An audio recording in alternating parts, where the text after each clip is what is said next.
We learn about risks very early in life. It helps us to gradually become more independent and go about our lives in the world. As we get older, we have more experiences, each with different levels of possible negative outcomes. We take risks every day. We cross the road, we take out a loan, we drive a car on a motorway. We're familiar with these risks and well prepared to deal with them. It's only a problem if we have to deal with unfamiliar risks, when we might underestimate the likelihood of things going wrong or the seriousness of the outcomes. We sometimes choose to make things a little bit more risky. Extreme sports are one example. Driving a car when you have exceeded the alcohol limit is another. In the latter case, laws are put into place to remind you of your responsibilities towards yourself and others, and there are harsh penalties to motivate you not to take the risk. The prospect of having to pay a fine or being jailed is enough to ensure that most people behave sensibly. It's an example of how our decisions about risks have ethical dimensions. This is because our choices may have potential positive or negative impacts on others. Do the potential risks involved in exceeding a speed limit when driving a car only affect you? If things go wrong, it could be life-changing for you, but also for people you don't even know.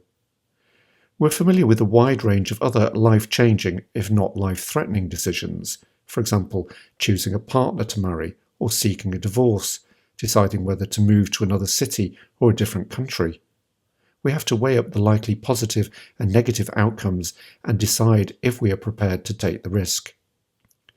There are also more subtle, less explicit risks, like saying what you really think, speaking up for something you believe in, or disagreeing with someone.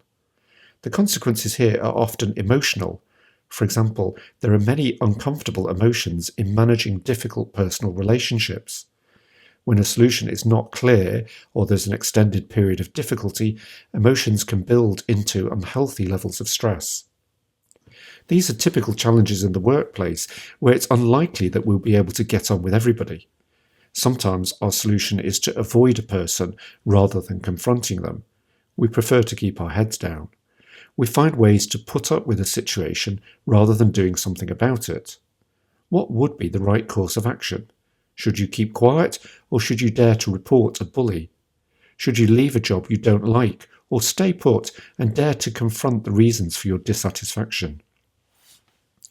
In conclusion, it doesn't seem sensible to identify individuals as people who do or don't take risks. We're all managing a range of risks every day in our personal lives and in the workplace. If we acknowledge this and also reflect on the behaviour of entrepreneurs, we will increase our understanding and our ability to take more risks in pursuit of achieving our goals. A good place to start is by asking, what risks do we take in life?